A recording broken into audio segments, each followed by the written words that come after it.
Well, today I came to tell you a story of a lot of boring people, among which lives Mr. Greenie.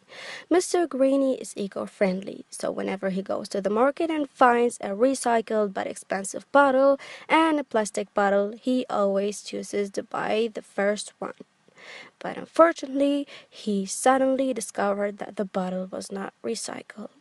The poor thing kept being sad and crying until came to his rescue superhero called Super Dabuza.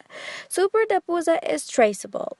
It is also recyclable, but most importantly, it is cheaper than any other product in the market. But how did Super Dabuza come to exist? Once upon a time, in a non-so-far-away land, came a good citizen across something that's called an intelligent recycle bin.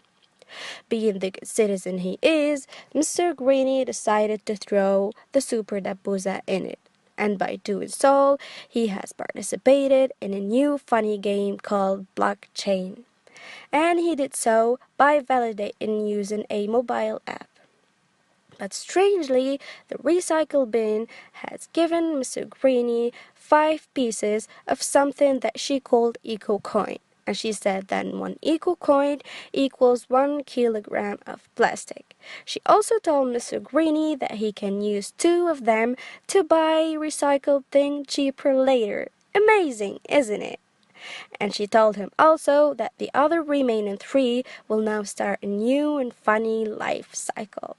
Let's take a look at it. See this cute little van? She came to get Super Dabuza from the bin. But first, she has to validate to take part in the blockchain and actually take Super Dabuza with it. Meanwhile, in the cycle exist the 3 red coins that we injected.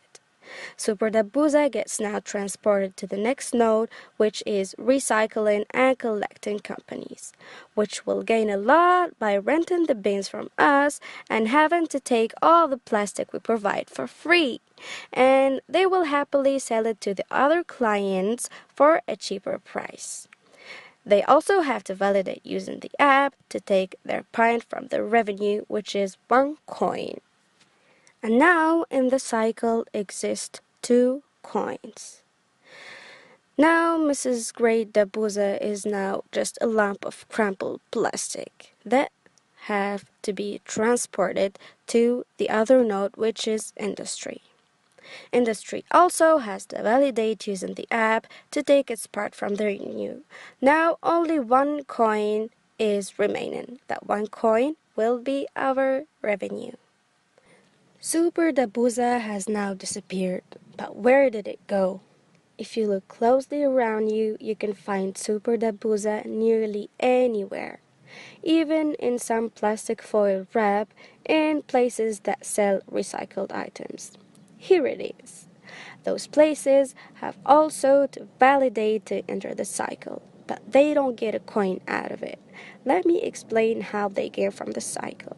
They simply buy recycled items cheaper than before, sell them cheaper than before, so people start consuming more recycled items. They get a good image, a lot more of clients, and they sell their products much more than before.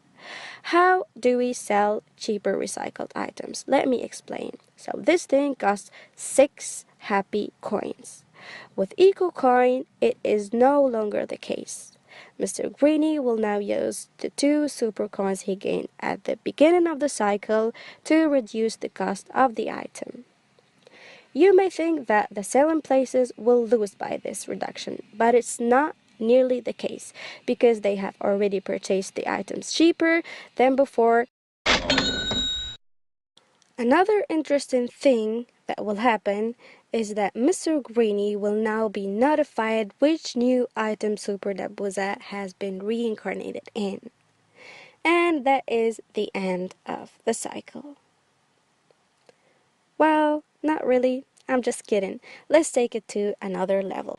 Now, you have to keep remembering that our main goal is to ensure the traceability of recycled plastic throughout the cycle.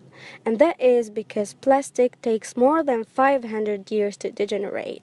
That is so negative for health and environment. So we are confirmed to the Sustainable Development Goals developed by the United Nations. Also, you have to know that in the economy, if the request increases, will do so offered on each blockchain node, such as the recycling companies or the industry itself. And so the economy will live happily ever after. As for marketing, you have to know that 7% is the percentage growth of plastic bottle consumption in Tunisia. Also, governments and international organizations such as the United Nations support recycling. For finance, we have two main revenue streams. The first one is from renting the bin, and the second one is from taking 20% from the recycling company's revenues. We also have expenses that mainly come from blockchain and also from subcontracting. They will be supported by a lot of investors. And finally, as for the boring legal stuff, you have to know that we will use the Startup Act new law that will allow us to spend 8 whole years without paying taxes, and 75 of the capital will come from entrepreneurs and investors that are involved in the whole ecosystem. Great, isn't it? Well, you might think it's the end now, but not really. Brace yourselves, people. We have only started here.